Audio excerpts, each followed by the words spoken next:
can't help ourselves. We've spotted the Silo Art Trail. So this one's in Gurumbat, tiny little town with big art. It's pretty cool. We've come to the Gurumbat Uniting Church because there's one inside here. It's actually just right near where tailgate campers are. And we've come to pick up the camper, so we couldn't miss seeing this. Absolutely stunning. Just when you thought it was over, there's more. Hang on a minute. We turned around and this is what we spotted. So good. Was that the nod?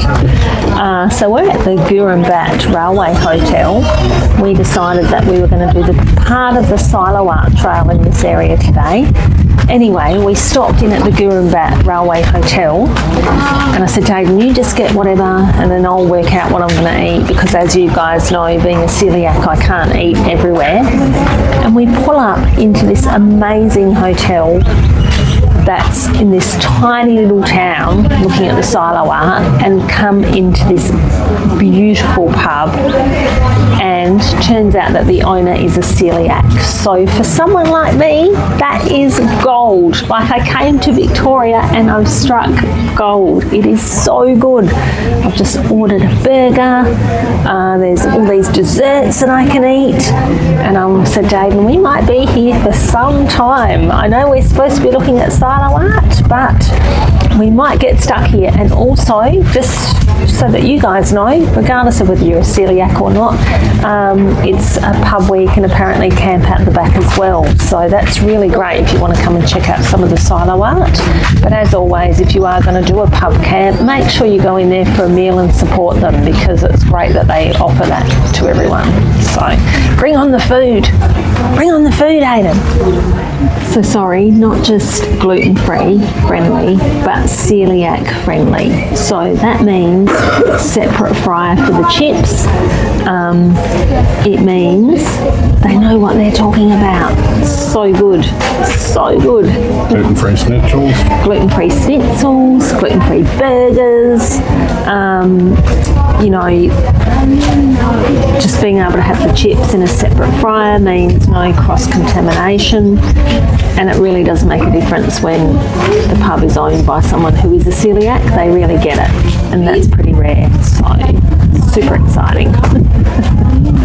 Sorry, probably not so exciting if you're not a celiac, but super exciting if you are. Oh my, so adorable. Look, it even comes out with a little gluten-free. This is the gluten-free one. I decided on no bun, people, because I can't eat psyllium, which is in a lot of the gluten-free products. So I went no bun, but check it out. And old Manny over here is happy. Look at that. He's got a grin on his face a mile wide. I'll put the camera away so I can eat. So it's the Railway Hotel, folks, in Gurumbat. And looks like, sorry, bear with me. Looks like we've got this little camping spot down the back here. And there's some loos next door too, so that's perfect.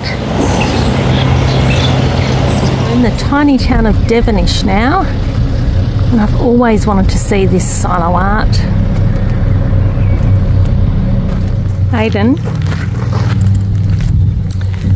I've got to say, regardless of whether you love or hate Silo Art, it definitely breathes life into these little towns, doesn't it? It does. You know, that pub we went to before, they were saying, did you have a booking? In this little tiny town.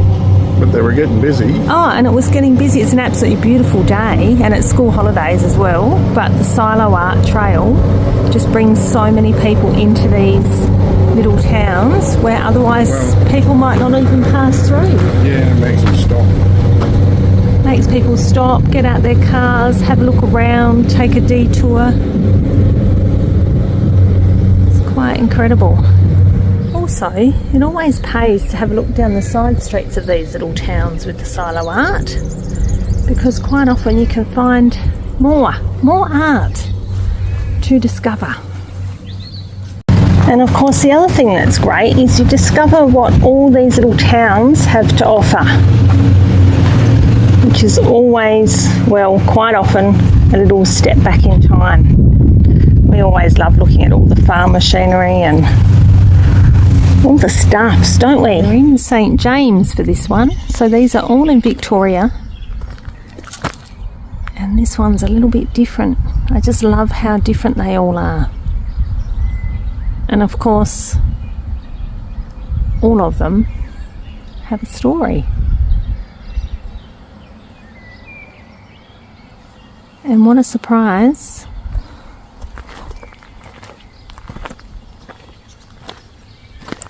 Old matey's over here learning the story.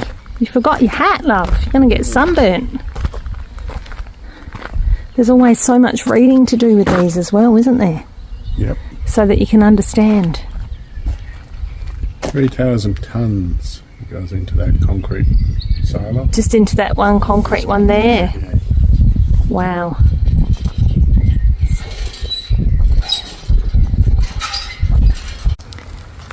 What did you learn about this one? Well, it's quite an interesting but tragic story. So St James here, the town. Yes.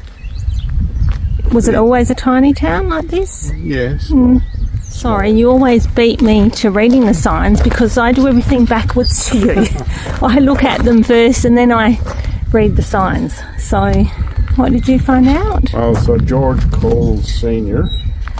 Yes. He's owned a couple of stores here. Mm-hmm. And then he was married, obviously, and his first son was born in 1885 and was named George James. 1885? Yeah. Right, yes. Now, it turns out that they had two stores here. Two stores here? Two stores here. Well, one was here in St James and the other was 4 kilometres away at Lake Rowan. Mm-hmm. Now, George Cole Sr. had 10 children. Wow. But lost his wife to pneumonia in 1900. Not unusual. No, but he ended up selling the stores here to George, who was his oldest son, and then George had to pay, obviously, the George Senior back. So after a few years, he ended up selling them, making a profit, and then used that money to actually go to America and London. Yeah.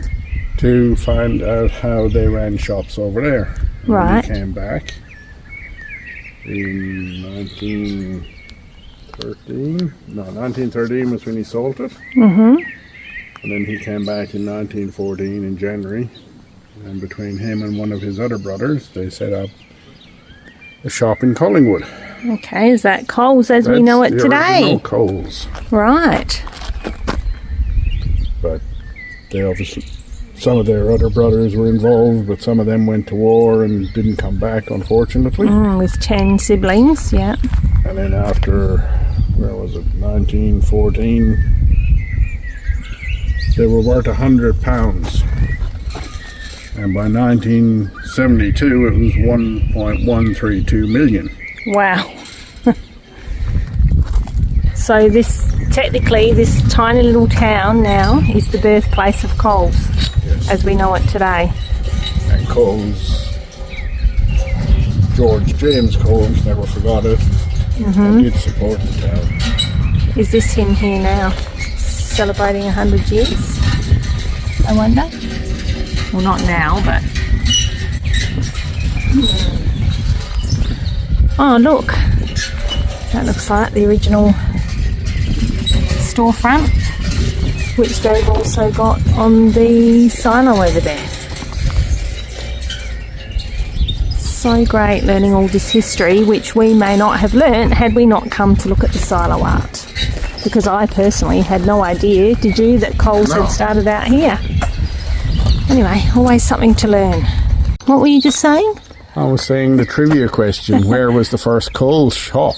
Well, I think it would be, well, technically here was G.J. Coles, the Northeastern store. Yes, but So the first Coles store was in Collingwood. well, the first Coles owned by the brothers GJ and was in AW Collingwood. was in Collingwood, where Yes. they started off from. So what we were just saying, people, to round this all out, is add this to your what? Trivia quiz knowledge of useless facts. Your trivia quiz knowledge of useless facts. But if ever you want to get on to something like Who Wants to Be a Millionaire, or one of those, it could just be the question Yep. that gets you millions of dollars. But now we just got to get on the show, Aidan.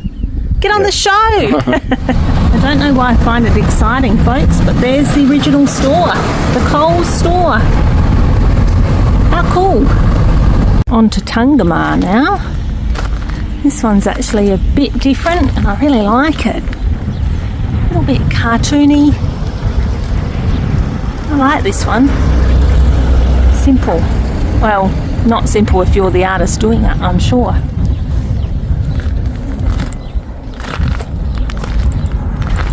What do you think of this one? It's interesting. I quite like it. Completely different to the others. Yeah, I think that's why I like it. Of course, I'm a bit partial to the Aussie birds, so gorgeous to see. Sorry, were you saying something? I was saying it's interesting how they put the stats on, which I like, of course. Yes, of course. So 2,500 tons of weight will fit in the concrete silos. The ones to the right. Yes. 2,000 tons will fit in the middle one to the left. Mm-hmm. And the shed on the right will take 3,000 tons. Wow. We were just talking about how, for those of you that might not have ever hoisted a bag of grain before, they're actually quite weighty, aren't they? So when we're talking the tonnage that goes into these, if you've picked up a bag of grain, you can easily imagine that. Anyway, I think that's a wrap for this little... Well, you never know where we find ourselves on the way home. for this little jaunt. So basically this is the Northeastern Victorian Silo Art Trail. We've just done, this is the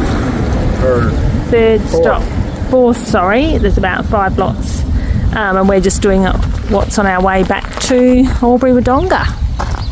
So off we go. You know, I can see there's a few blank canvases there behind you there, love. Oh. You know?